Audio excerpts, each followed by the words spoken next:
Hey, hey, everybody. Welcome back to the Spiritual Awakening Chronicles. I'm your host, V the Savage, or just V. It really doesn't matter as long as you keep it, like I said, V the Savage or V. Okay? Now, first and foremost, I want to say happy birthday, happy 12th birthday to my baby girl. And you guys, I apologize. I was supposed to publish this episode earlier today, but my body was tired, so I let my body rest. So let's get into it, okay?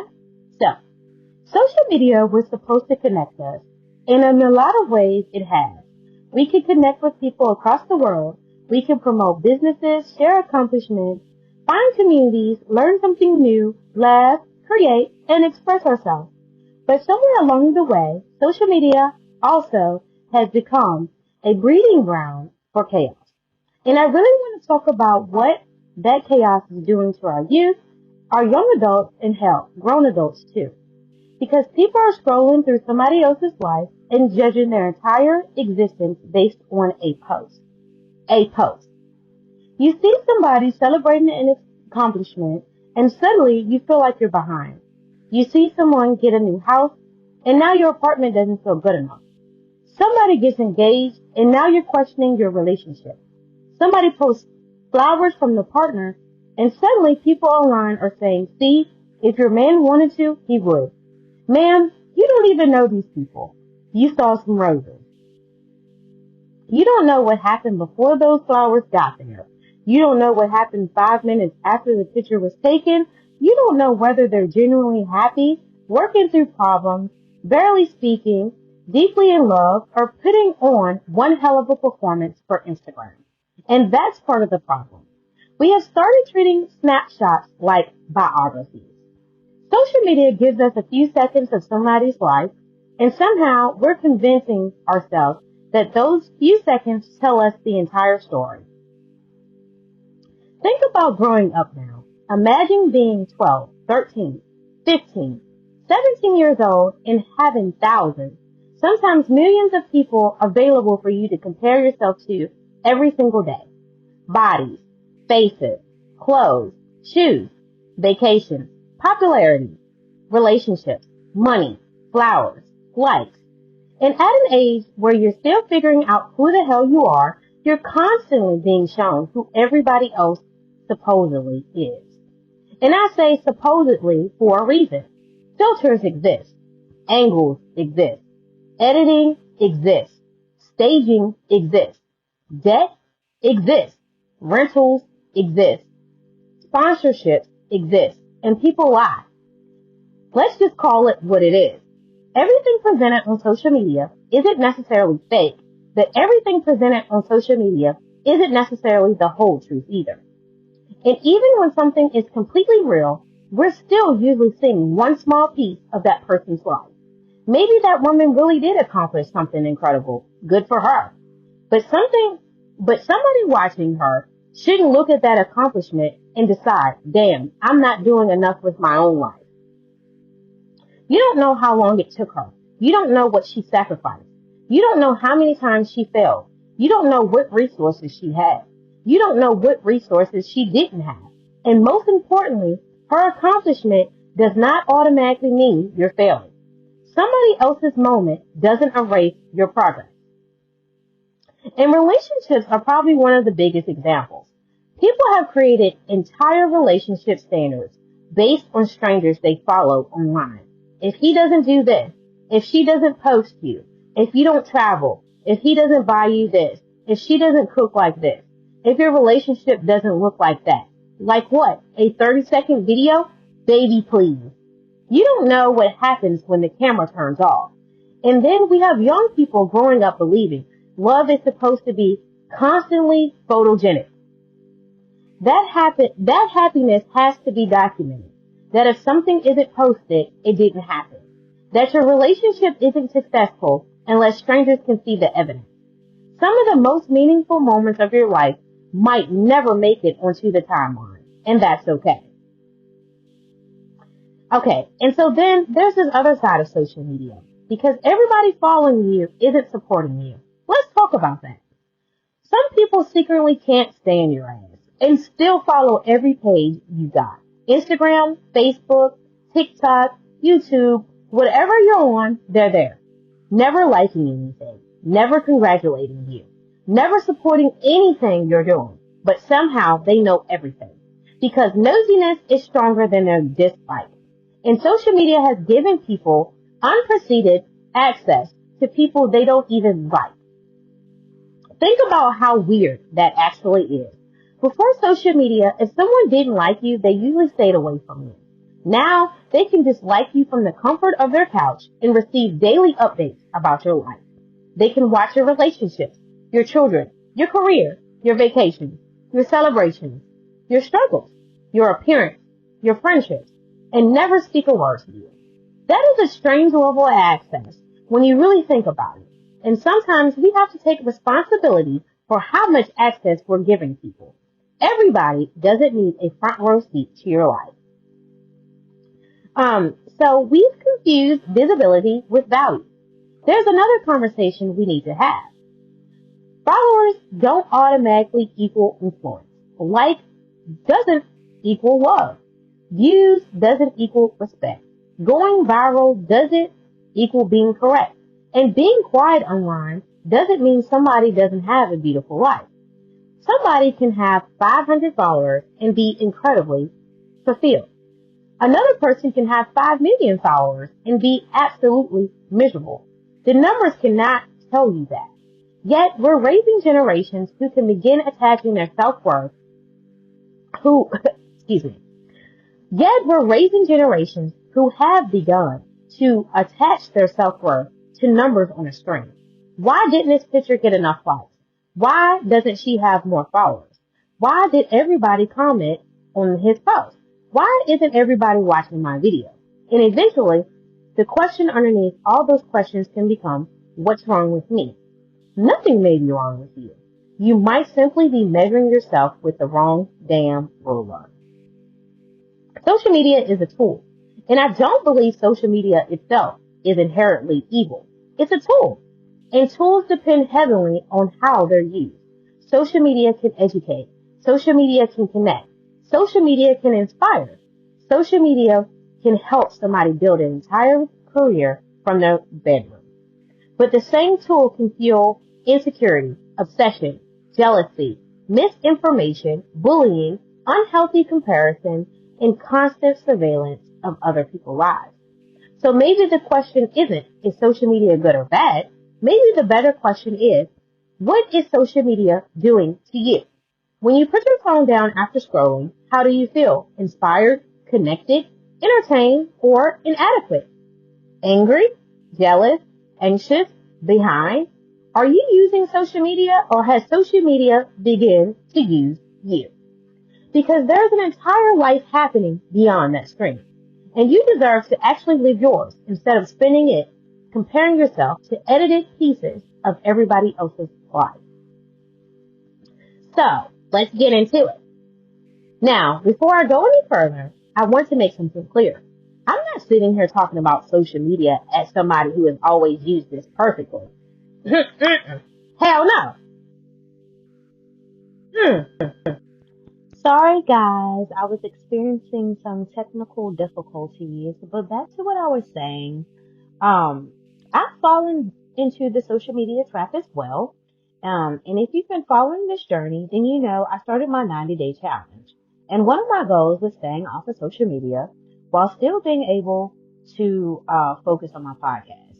So just basically sticking to that type of content. And of course, I wasn't able to fully achieve that goal. And I can acknowledge that. Social media is a tool that I've misused at times. And it's also a tool that I've used for some really good reasons. I've used it to create. I've used it to share. I've used it to promote things I'm proud of. I've used it to laugh. And here lately, I feel like it's been more of that. More laughing, more sharing, more of a push to put certain things out there. But just because something can be fun or useful doesn't mean I can't recognize where it's become a problem for me in the past or even recognize patterns in the present. I'm fully aware of that. And I think that's something all of us should occasionally ask ourselves.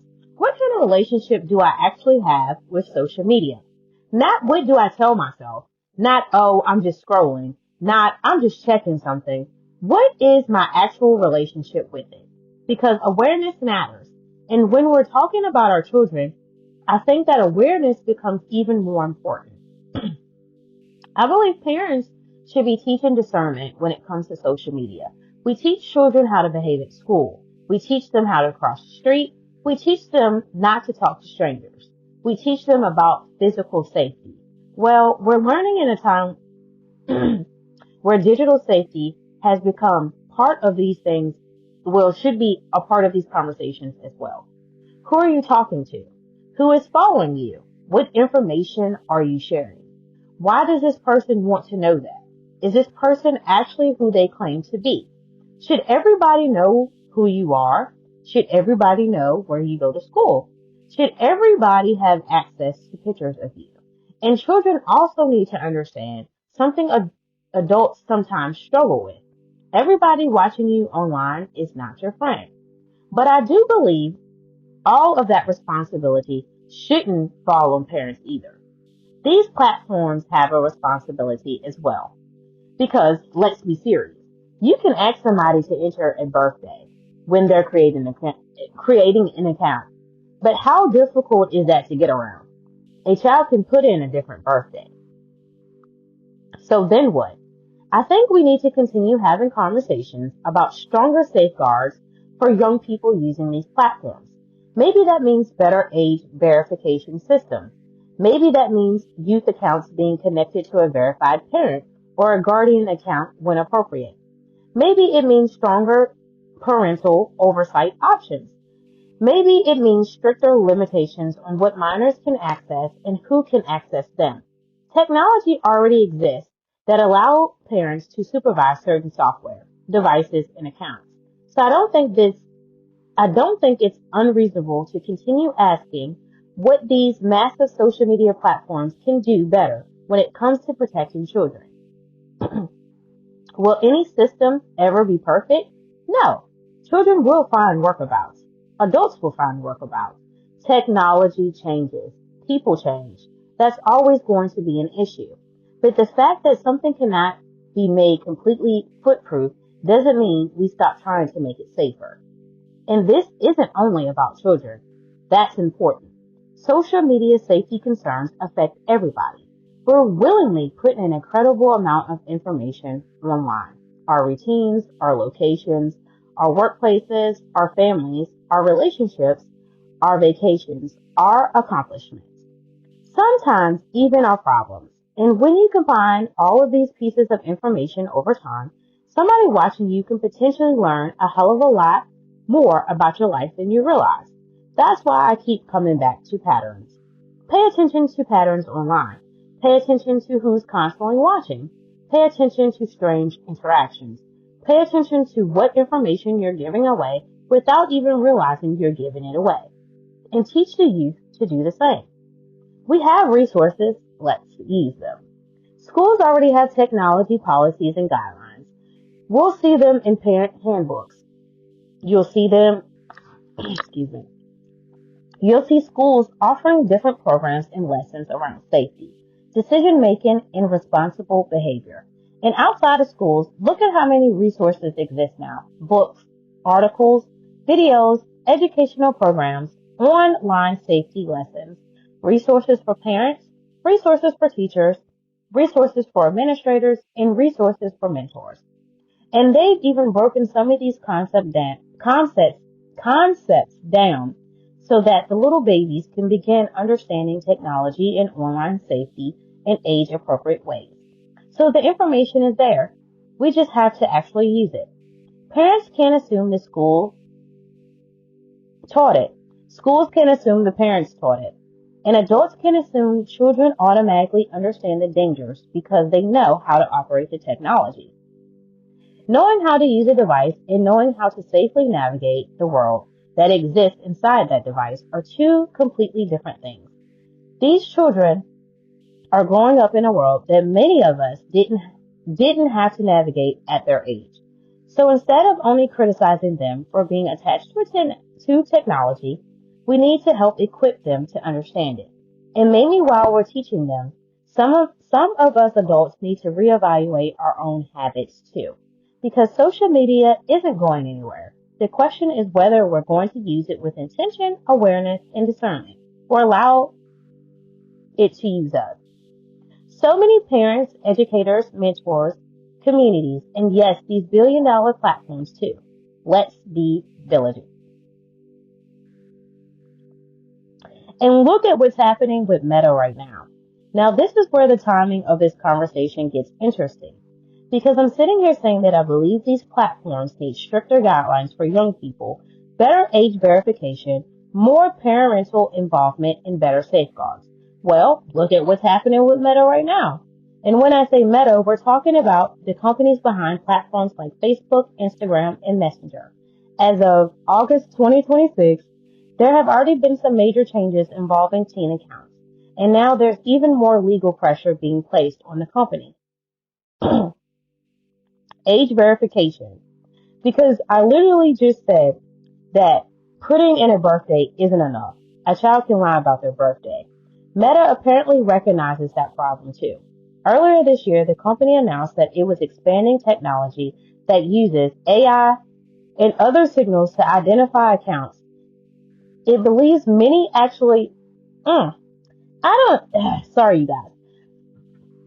I'm reading off of my tablet and, yeah, it's a little glare. But anyway, it doesn't really matter.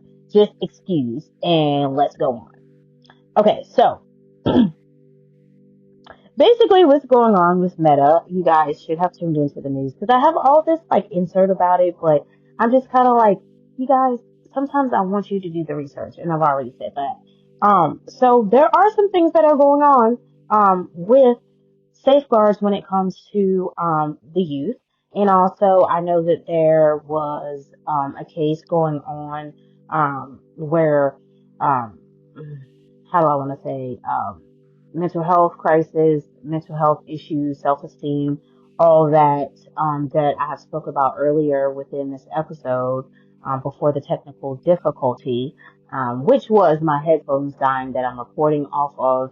And so I was like, I don't want to hold the phone and speak it because I had a fan on. You probably can hear it just a tad bit in the earlier recording. But anyways, yeah, you know, and I do believe that technology, does develop things within our minds. You know, it develops the way that we see things. It develops, or influences the way that we interact with people. And as I spoke about earlier, it develops, like self-image and, what we think we should look like. Um, so yeah, let's be more vigilant, when it comes to our usage with social media, and also when it comes to, what we are viewing on social media, and not just social media, but technology in a whole. We have to be careful what we watch, what we listen to, what we expose ourselves to. And so, with that being said, I'm gonna go ahead into the next chapter or the next section within this episode. Because I was gonna do a whole lot of explaining and talking about that, but I'm going off of my spirit right now, and it's kind of telling me move on from the topic. You've said enough. You have, emphasized enough with it, and so, to my listeners, whether you're youth, whether you're a young adult, or whether you're my age or older, let's continue to educate ourselves and watch the news, or read content about the new, things that are coming into place when it comes to Meta. Okay. So one of the things that I want to talk about, is angel number 913. Okay. 913 is about embracing your purpose, trusting your growth, and understanding when it's time to close out an old way of being so that something different can begin. And that actually connects to what we've been talking about throughout this episode. Because sometimes transformation isn't this huge dramatic event. Sometimes transformation is realizing, I don't want to think like this anymore. I don't want to compare myself to strangers anymore. I don't want somebody else's relationship to make me question mine. I don't want somebody else's accomplishment to make me feel unsuccessful. I don't want likes, followers, views, comments, or somebody else's opinion determining how I feel about myself. I don't want to spend hours watching people who don't even know I'm watching them. And I damn sure don't want to give people unlimited access to me simply because social media makes that access possible. That's transformation as well. And something interesting has been happening with my spirit animal pools this week. I've noticed certain, excuse me, I've noticed that certain animals I've pulled either before or after the pull, sometimes even on the same day, I'll encounter that animal again. Sometimes physical, in person, sometimes through a picture, video, or some other digital form. In something that really stands out with this conversation and with the pulls that I did this week was the frog, butterfly, hawk, and the snake. And whether you interpret these experiences spiritually, symbolically, my mouth is so dry, psychologically, or simply as an interesting coincidence, I think the messages associated with these animals are fit for this conversation.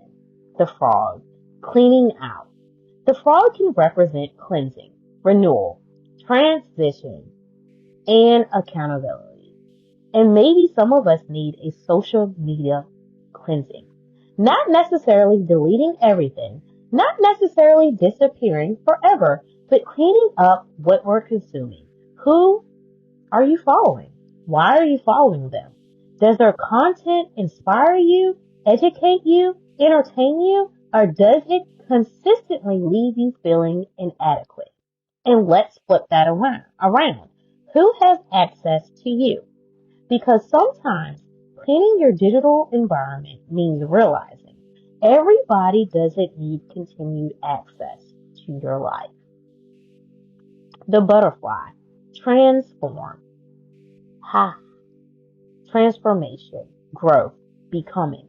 And I think one of the greatest transformations somebody can experience in the social media era is becoming comfortable with who they are without needing the internet to validate it.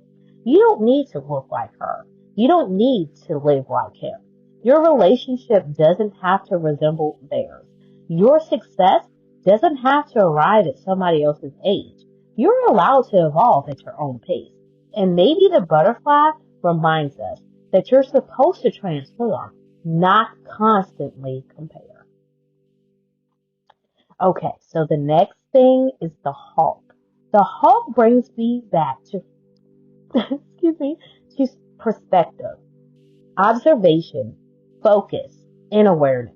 Rise above the noise for a minute. Look at the bigger picture. Social media moves fast. One controversy ends and another begins. One person is loved one day and hated the next. One relationship is goals this week and everybody is analyzing their breakup the next week. One person becomes the internet's favorite and 3 months later, the same internet is tearing them apart. The hope reminds me, don't get so distracted by what's happening beneath you that you lose sight of where you're going. Observe. Use discernment, but stay focused on your path. And then we're talking about the snake, okay? The snake sheds its skin. And maybe some of us have some digital skin that needs shedding. Old habits, old insecurities, old comparison patterns, the need to prove something, the need to respond to everything, the need to know what everybody is doing, the need to watch somebody simply because we don't like them. Because let's bring that back into the conversation too. If you can't stand somebody, why are you monitoring every damn thing they do? Maybe it's time to shed that behavior as well. And I'm not saying that from some imaginary pedestal because as I've already acknowledged earlier in this episode, I've had to examine my own relationship with social media. That's part of growth. That's recognizing a pattern. That's acknowledging it. And then you decide whether you're going to keep repeating it. And that brings me back to angel number 913. 913, through the spiritual lens I've been discussing, I see a message about endings, individuality, creativity, growth, and moving forward. The 9 can represent completion and closing cycles. The 1 can represent beginnings, independence, and taking a lead in your own life. And the 3 can represent creativity, expression, communication, and growth. And look at how perfectly that can speak to our relationship with social media. 9. Ending the unhealthy cycle. 1. Reclaiming yourself. 3. Expressing yourself without losing yourself. Maybe you don't need to leave social media. Maybe you simply need to change your relationship with it. Cleanse like the frog. Transform like the butterfly. See beyond the chaos like the hawk. Shed like the snake. And then move forward, because social media can be a tool for creativity, connection, laughter, education, business, and self-expression.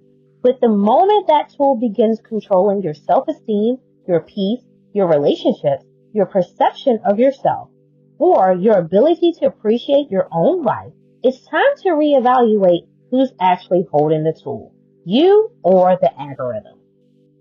And you guys, excuse me. Excuse me. I just want to say, um, I am so thankful, again, for the support that I have gotten, across the world, and here lately, I haven't been putting as much effort, time, creativity, into this project.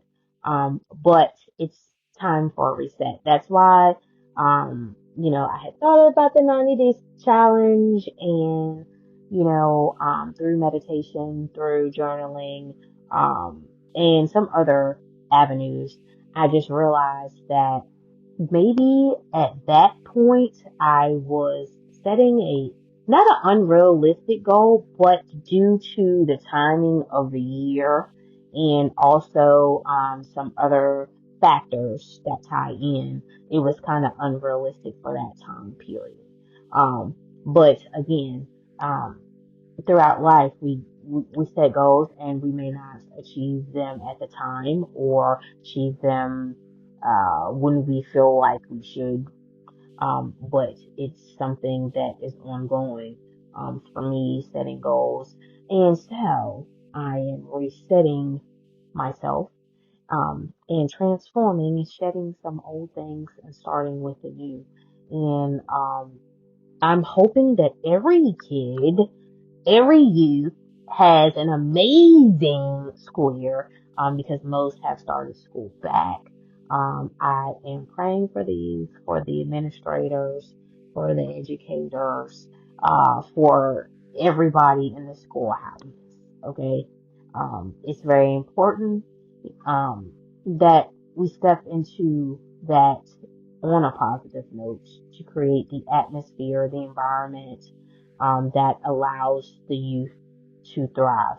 Um, and with that being said, um, I hope everybody has an amazing weekend, um, and, is able to reset. Tomorrow is, rest day.